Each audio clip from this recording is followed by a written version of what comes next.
Everything is energy. And here on planet Earth, the effects of the energy enfold within which we as a planet exist sometimes gets riled up. And the photo that I've chosen for today is one that I took down in Santa Cruz, California, quite a number of years ago. But the energy of the driving force of the Pacific Ocean, the largest water body on our planet, rolling along the Earth's surface underwater until it reaches an uprising in the Earth's surface, which this particular part of the coast represents. When that energy meets this surface, there is a response and a smaller force, which is the effects of the original planetary oceanic wave pattern upon this some seemingly but not really impenetrable surface. The coast sends back something as a reflection of that energy, and they meet, and this is the response: wave into wave. We, as the human family on this planet, encountered this same kind of energy as we bump up against each other's version of how to best utilize the energy that is available to us. I bring this up because of what is transpiring on the planet right now in the skirmishes of what? Competition? It's definitely, I wouldn't say, cooperation. I want what you have. I'm willing to take it from you. There's that wave crashing into a repercussion of itself. We have a lot on one side of this equation, the Pacific Ocean. You on the other side of the equation are just a reflection of that energy. You must bow down to this Pacific oceanic set of energy. Not a way, because the ocean will eventually wear down that coastline. It does. It's been doing it ever since and will continue to do so. Let's take a look at the chart for this week. Energy shifts.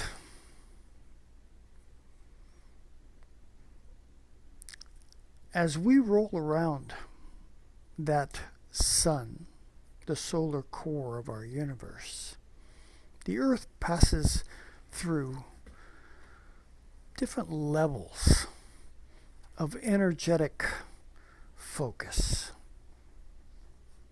Today, Sunday, is the very last day of the tropical astrological season of Libra.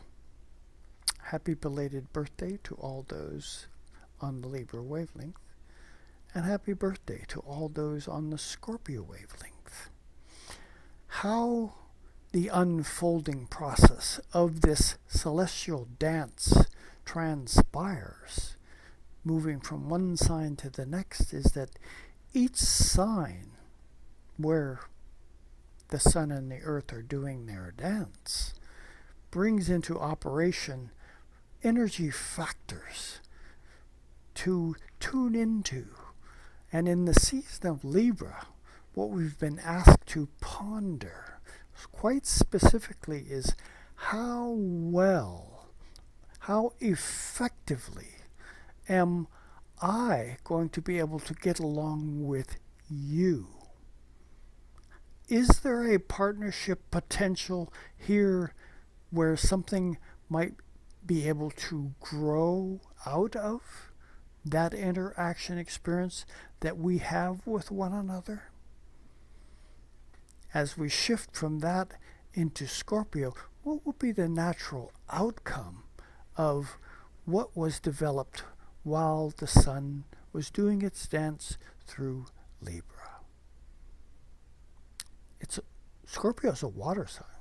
Libra is an air sign. Lots of thought in the air sign.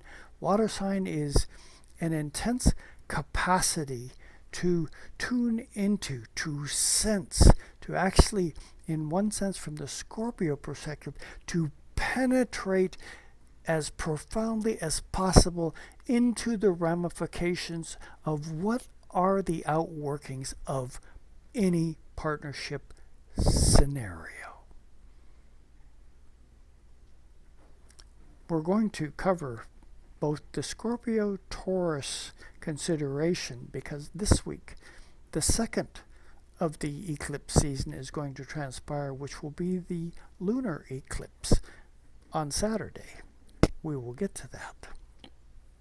I would bring up, like almost immediately, since here we are on Monday, you can kind of see that the sun here is sitting at 29 degrees, 56 minutes of Libra. It's only got 4 minutes of movement. This is at 8 o'clock in the morning here on the west coast of the United States. Before it shifts into Scorpio, you can feel, you can sense, you know that there's an energy change in the offing. Where is that going to lead? Scorpio is a transformer. It's an investor. It's an investigator. It's a researcher. It's a shaman. It's a sorcerer. These are just some of the images of what that Scorpio archetype represents.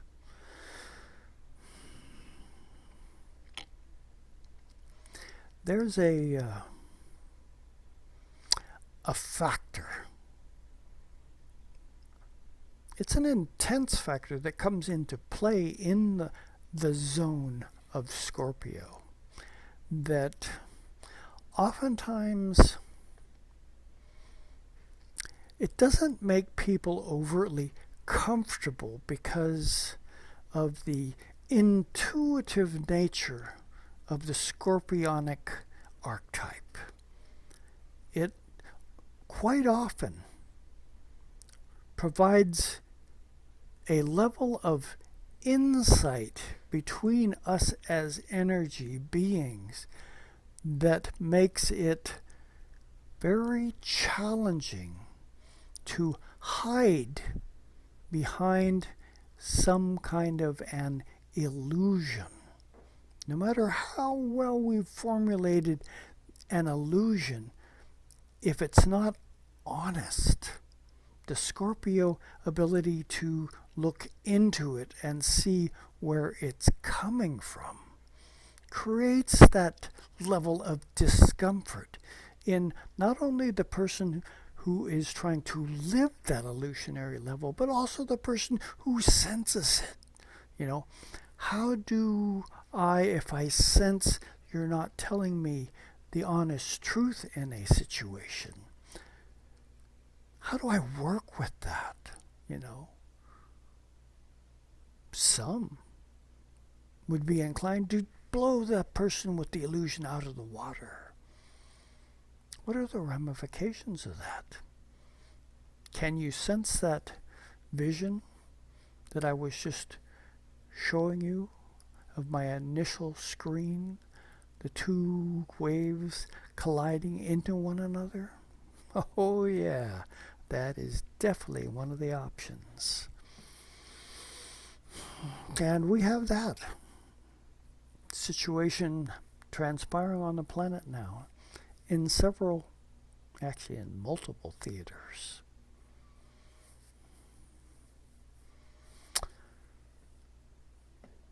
As we go into this first Scorpionic week of the month ahead, we have to ask ourselves,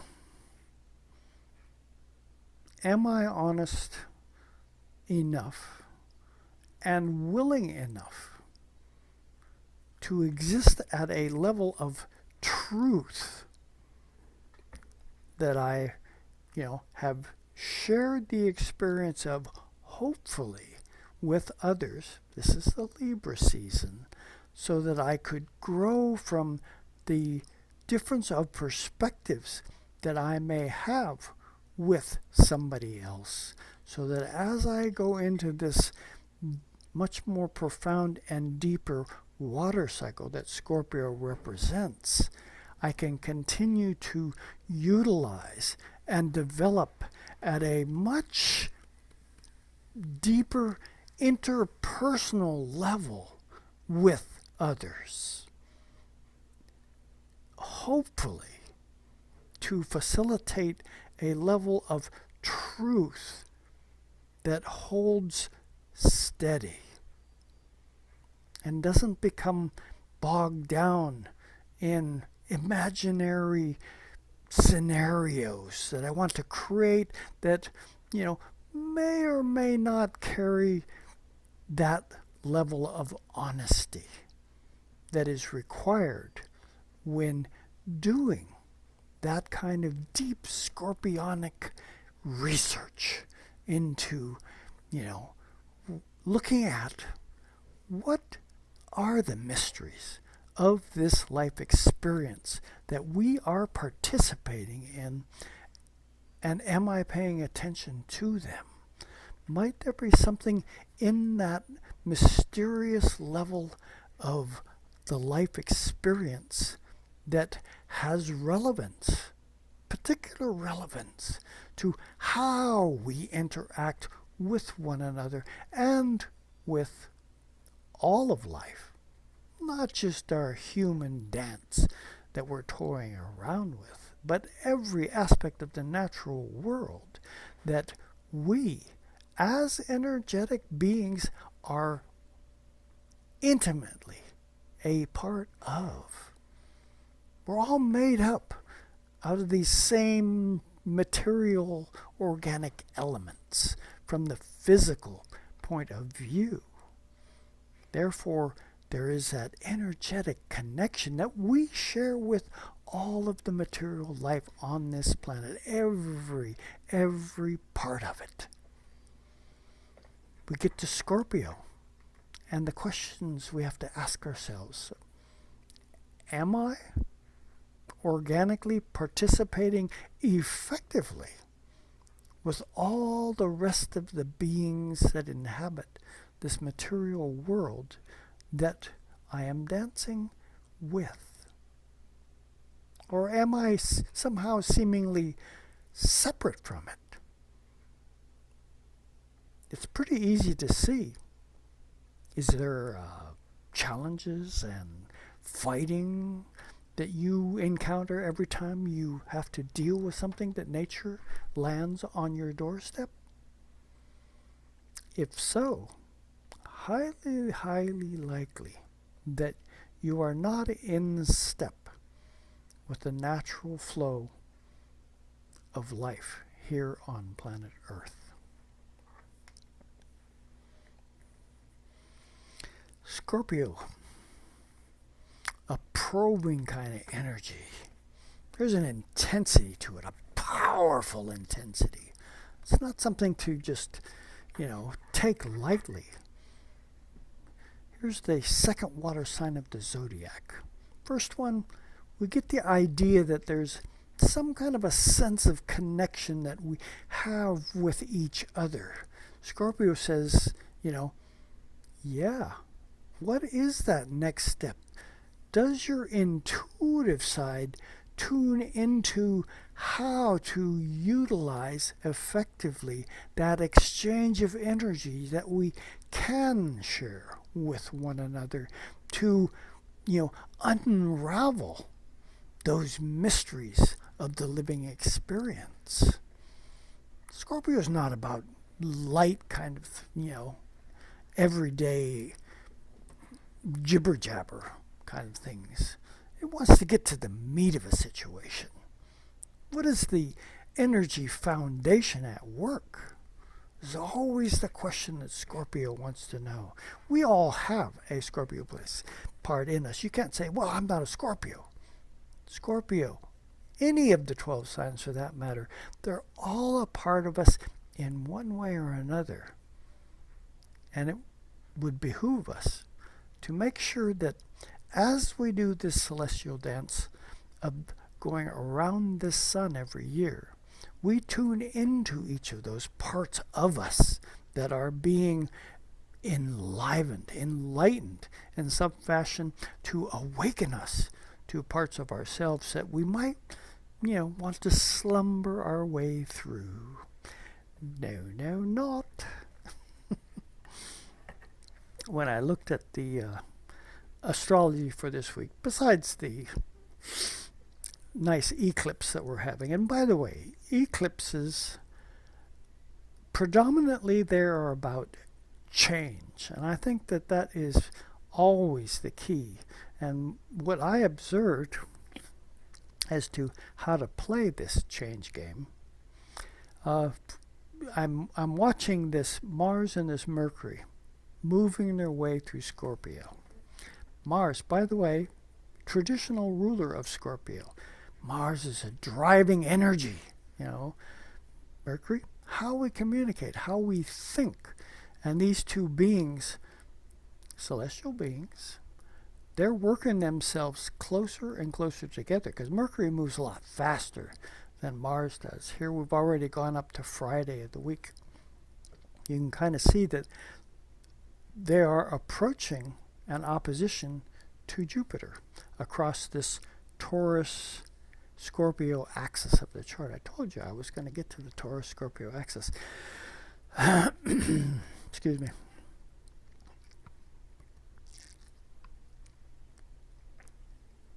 This particular axis, Taurus and Scorpio, have to do with value. Personal value is the realm of Taurus. Shared value is the realm of Scorpio. Because everything below this horizon has to deal with self. The investigation of self, everything above the horizon has to deal with the collective.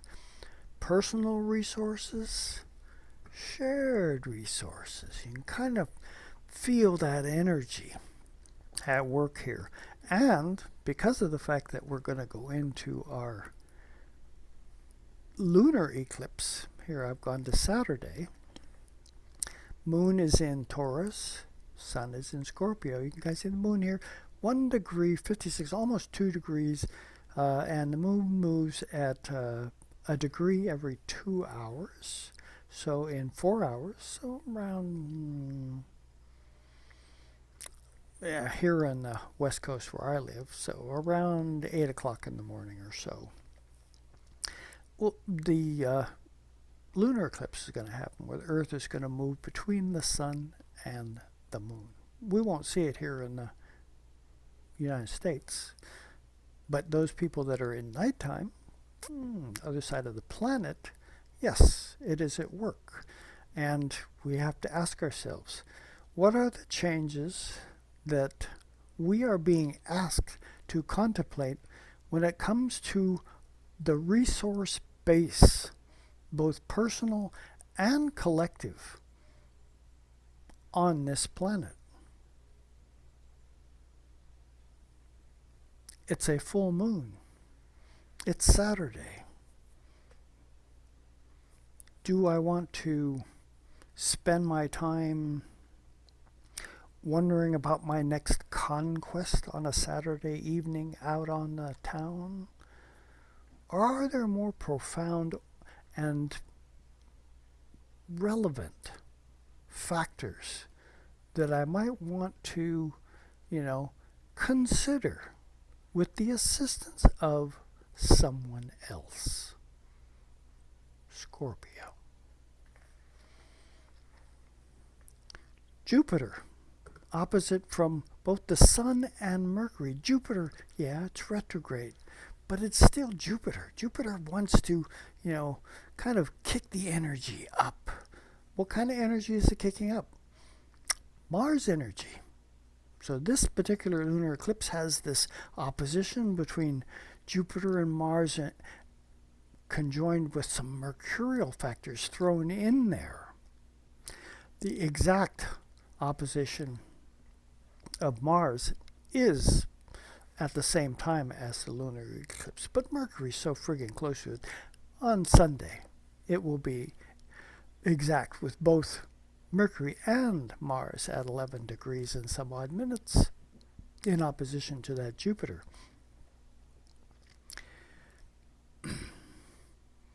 What are the drive factors in play that could run awry if Mars, the warrior, is attempting to do what? Being driven by Jupiter to be more, a greater warrior? Oh, yeah, that's one possibility. Yet at the same time, as the ruler of Aries, Mars can also be a savior in a fashion, there to protect the value of something. To protect a life, for instance, because life does have value, though you would not sense this from the senseless warring factors that are trying to manipulate the ownership of raw goods and materials on this planet at the cost of the youngsters, the young men and women of life that are just fodder for the cannon, so to speak, being basically orchestrated by those who are in positions to utilize the majority of the economic value of these so-called resources. Mercury, don't forget it's part of this equation too. Our thoughts, stimulated by this Martian drive in the arena of our shared resources. Use caution with the language that you might be inspired to share with others, that it has some thought behind it. Not trying to portray the potential illusionary factors that seem to always want to be in play as an opposition to what is true. It's, those thoughts, our words, they're being driven by that Jupiterian factor. This resource valuation, this survival capacity that Taurus and Scorpio represent, are asking us some very important questions these days. And having this lunar eclipse thrown into this equation, might there be factors of dynamic change that we need to ponder, take action on? Mars is action, after all, being inspired by that Jupiter. Can we spin more of a true version of what it is that we have to share with one another, as opposed to letting greed and illusion try to send us off on tangents that are unsustainable? So this eclipse, this full moon next Saturday, This is a time to take a good hard look. Is my life, are the things that I am aiming for sustainable, not just for myself, but for everyone?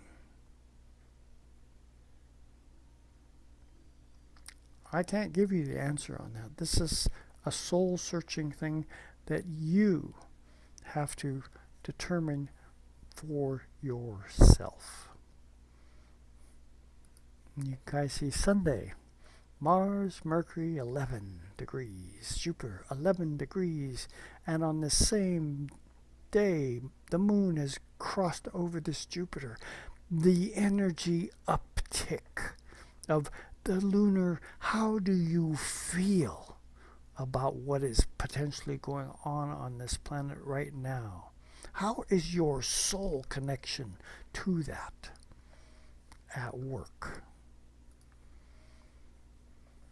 I know that this particular eclipse season and the things that I've had to bring you about what the planets are, attempting to awaken us to, are not, have not been, and for a while are not going to be the happy merry-go-round kind of dance of life that we might be wanting to participate in. No, this is a time fraught with challenges. We're being asked to change on a substantial level globally. You could say that this, from the energetic perspective of this photo that I have behind me, life as a overwhelming energetic force represented by the Pacific Ocean meets with a version of life, the shoreline, that we might say, this is mankind attempting to hold back as best it can this overwhelming larger energy force. Is it possible? I think not.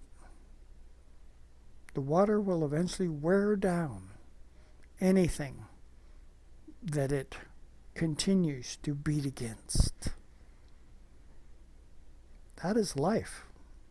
That is soul awareness attempting to awaken us to what it is that we really came here to accomplish as soul beings in our earth walk, to grow spiritually and to be meaningful with one another in accomplishing something far more dynamic than much of our material leanings distract us from paying attention to.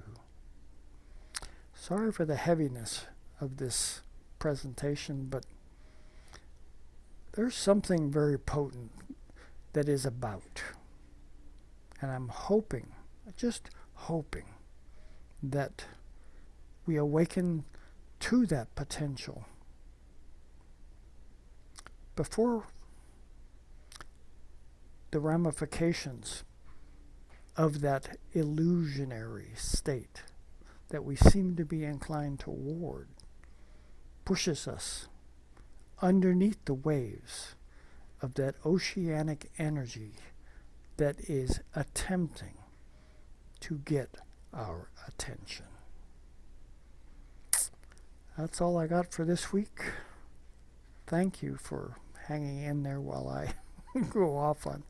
They aren't really tangents. This is the planetary language that is wondering, when are you humans going to wake up to the soul essence of who you are and why you are? You are in a magical, magical place there on the planet. Do you know that? Do you appreciate it? or are you just biding time? Ciao.